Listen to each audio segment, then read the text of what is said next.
Hi everyone, welcome back to Sky English. I'm Vicky. I'm Gaia. Today we're tackling a topic that impacts students everywhere, mental health. We'll dive into its importance, especially in high stress environments like China and Malaysia, and discuss how parents, teachers, and society can all make a difference. Hi, everyone. Yes, mental health is essential, but it's sometimes overlooked in Malaysia and China with high expectations on academic performance. Students can face a lot of stress. So, Vicky, shall we start with why mental health is so crucial for students? Definitely. Mental health is so important for a student's overall well being and academic success. In China, we have something called the Gaokao, our national college entrance exam.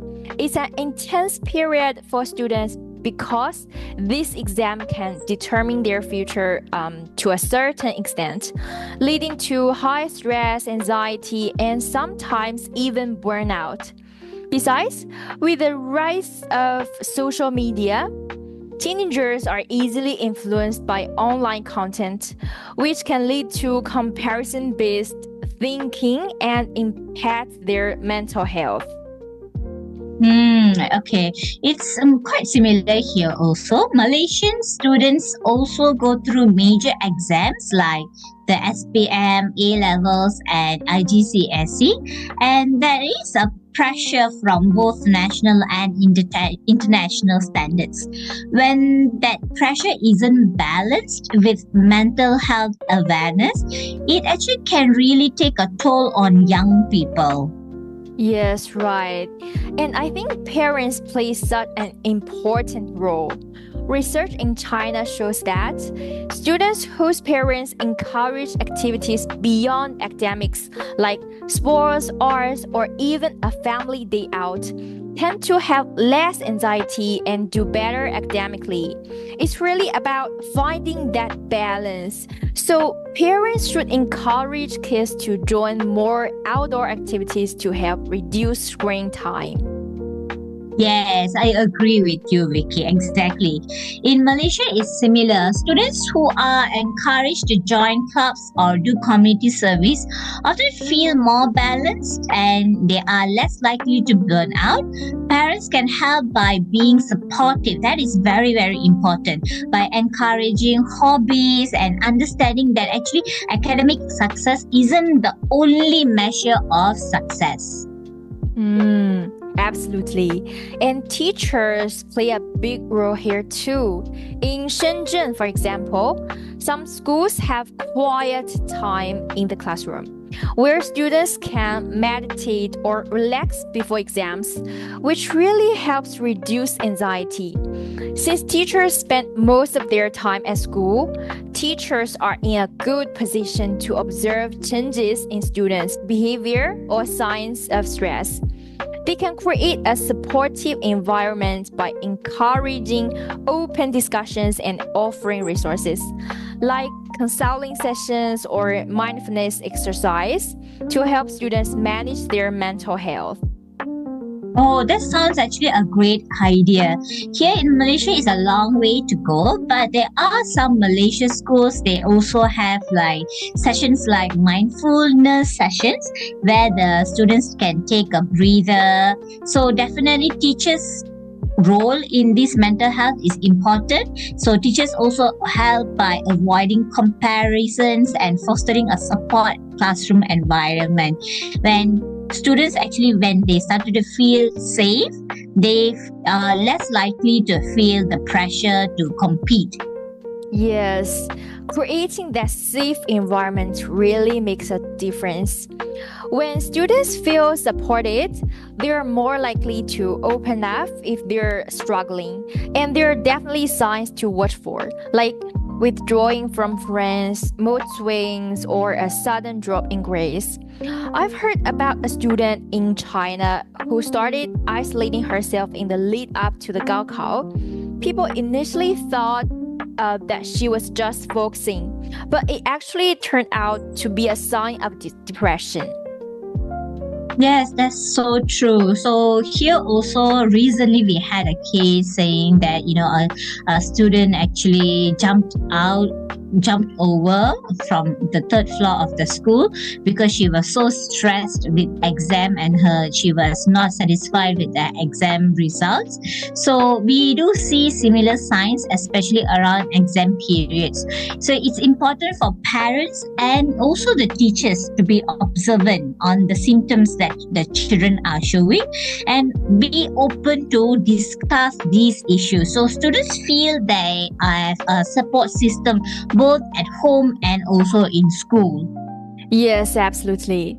In China, this awareness is also growing. For instance, many schools and universities have peer counseling programs, which help students feel more comfortable talking about their issues. It normalizes mental health support as something everyone can access, and many university curriculums even include mental health courses, which can help students gain a better understanding of their own well-being. Malaysia is also making progress now. Many people are talking about it. However, I feel that there's a need for better improvement when it comes to mental health. But there are some NGOs and schools are organizing mental health awareness programs, and society that can go further by investing in more resources like providing hotlines, workshops, making sure the mental health support are more accessible for everybody. Yes, and I think schools could also start with regular mental health screens and by hiring counselors. In Beijing, for instance, some high schools already have psychologists on staff, so students can get support directly at school. That's actually really sounds great. Mental health resources here are still limited. We do have school counselors, but how many students are approaching the school counselor when they actually have a problem now? That is actually a question. So there is a growing push for mental health to be included in school curriculums and more guidance counselor to be hired. Some schools they lack of that also. Ideally, having a counselor at each school would be a big help, I would say. And it would give students someone they can turn into whenever they need. Yes, and having that support is so important. Besides, extracurricular activities can help with mental health. Extracurriculars help students manage stress by giving them a break from studying. For example, in China, students who play sports or engage in music feel more connected to their friends and it reduces their pressure. Malaysian students also benefit from extracurricular activities like taking part in debate club, for example. Students say that it helps to build confidence and provides a supportive social circle, making academic pressures easier to handle. It's great for their personal growth too. Yeah, in addition to that, I think open communication between schools and families is also crucial.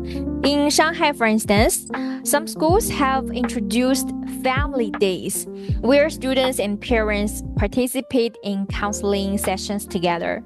This initiative helps create a safe space for discussions about mental health, allowing families to understand and support each other better. Oh, I love that idea. In Malaysia, we are seeing similar initiatives. Recently, I also came across a free counseling sessions for parents with teenage children. I think that idea was really good for parents. Actually, for the first time parents who are having teenage children, because teenagers are not that easy.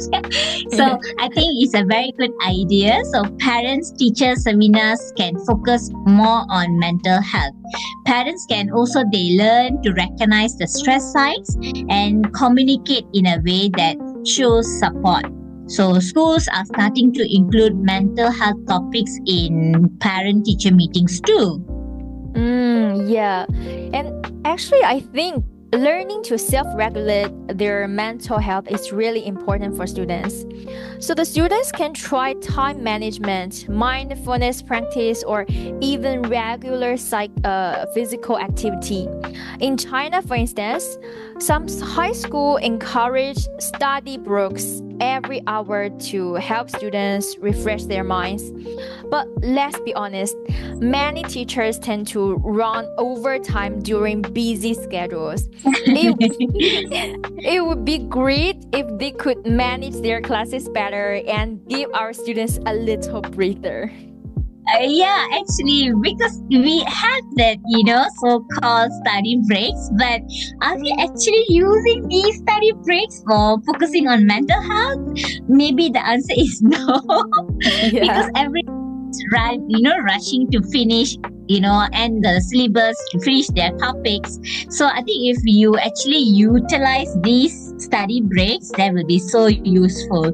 In Malaysia, some schools promote meditation and stretching during breaks, which helps, but it's also a question that how many schools actually are doing it.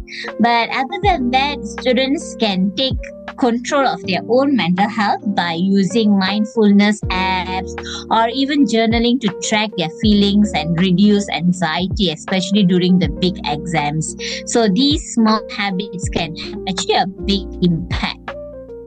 Yes. So mental health education can truly reshape how students perceive themselves and handle stress. In some Chinese cities, it already included in the curriculum.